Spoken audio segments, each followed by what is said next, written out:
Hi, my name is Ken Schwartz of Precise Sharpening, and in this video I'm going to introduce the Nubatama. This is the Ume or Plum series 180 grit stone. So what I'm going to do is, of course, test for porosity and then saturate the stone a little bit. And in this particular instance, what I'm going to be doing is I'm going to be using this Tojiro.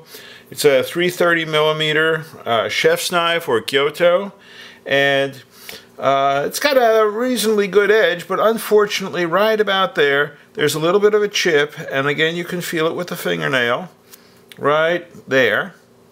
Okay.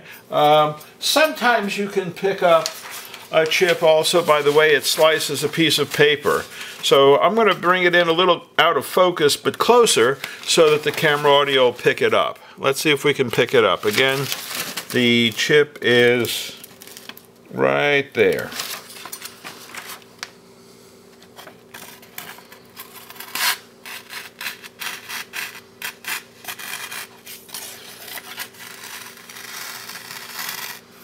Right in there.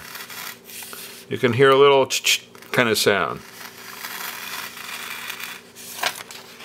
Not sure if it's going to pick that up very well, but nonetheless, we're going to proceed and, of course, first test the stone out and see how porous it is, and I expect this will immediately absorb, which it does.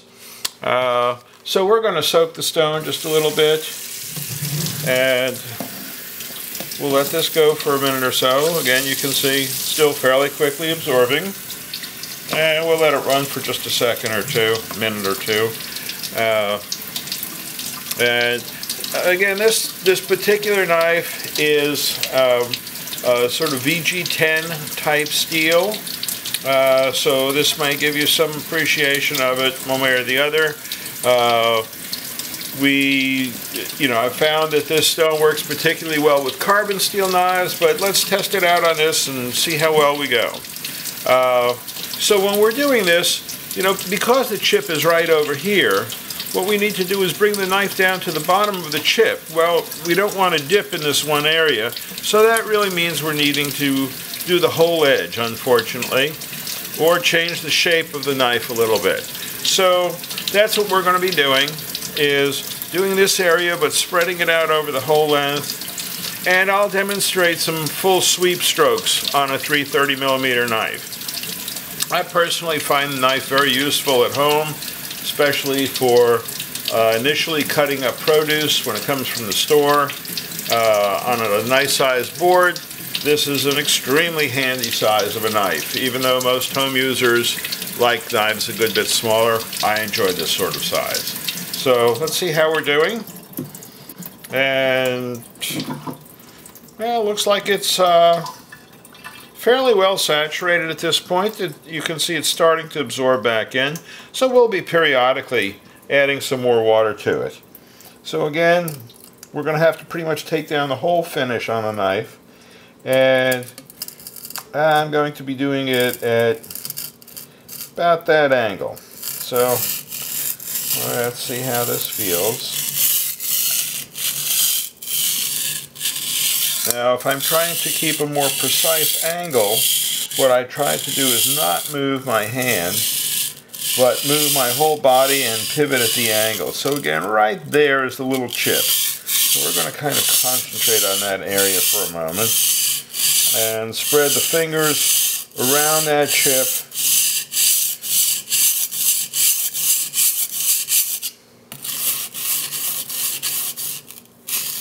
So, all right, at this point, the stone is absorbing at a fairly low rate, so I think we can switch to just the occasional spritz rather than the full size. And we'll work this a little bit and see how things go. Again, this is the 180 grit Nubatama. This is the Plum or Ume series stone.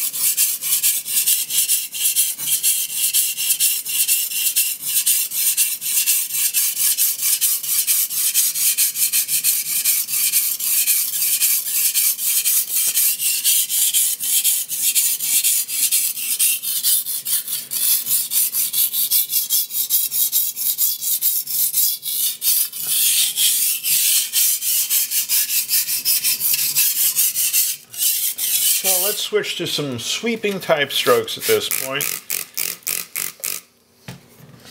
And what we try and do is go from the top of the stone to the bottom, and during that use the whole knife. So roughly going laterally at about that rate. So we'll repeat that. This goes a little bit lateral as well, so it reduces burr formation. And I rotate the knife so that the motion is going perpendicular to the blade at each point. So right at this point, we're perpendicular to the curve. Not perpendicular here, but to the point of contact. So let's do a few of these strokes like this, a little bit faster, and see how this works. And I'll do edge trailing first. And also I tend to keep my finger pressure over the stone as I go across.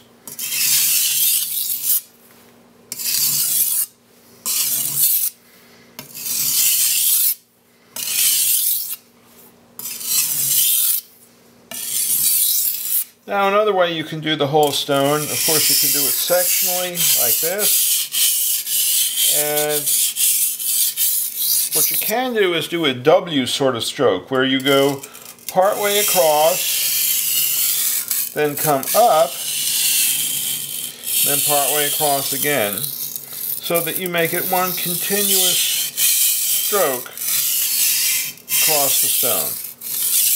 Different styles, different people like to do different things. Just wanted to demonstrate a couple of stroke patterns that some folks may find of interest. So let's see how we're doing on that chip while we're at it. Okay, so we've got a good bit of burr formation already over here, so let's switch sides. Right there, you can hear a difference actually. Right there to right there, there's more burr, so it drags more.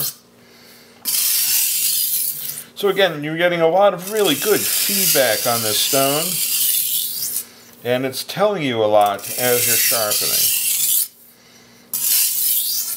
Let's add a little more water.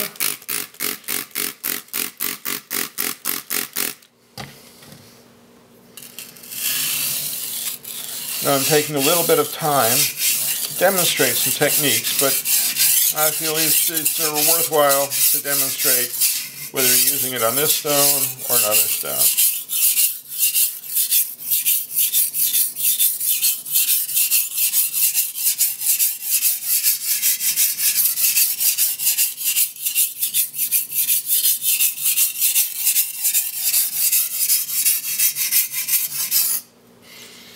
Okay, so let's take a look at this and see how we're coming along.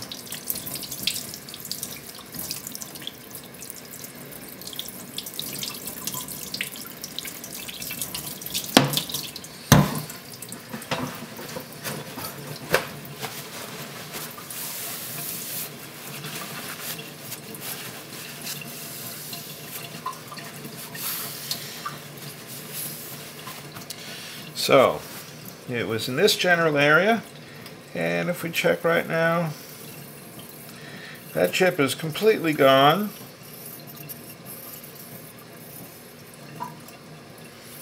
No evidence of the chip. Of course, the finish is a little coarser than it was to begin with. We still have a good bit of burr on there, so we can clean up the burr and give this a bit of a test. So let's do just that. So we will go laterally across there.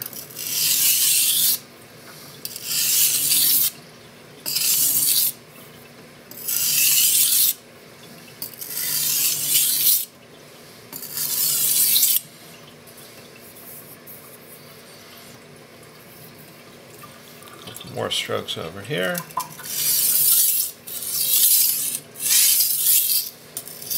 And also you'll find that for a given stone, coarseness and grit, that a lighter pressure will produce less burr. So you can control your burr formation rate by how hard you're pressing. So I'm pressing very light right now. Again, on the other side, very light. And we've removed the chip.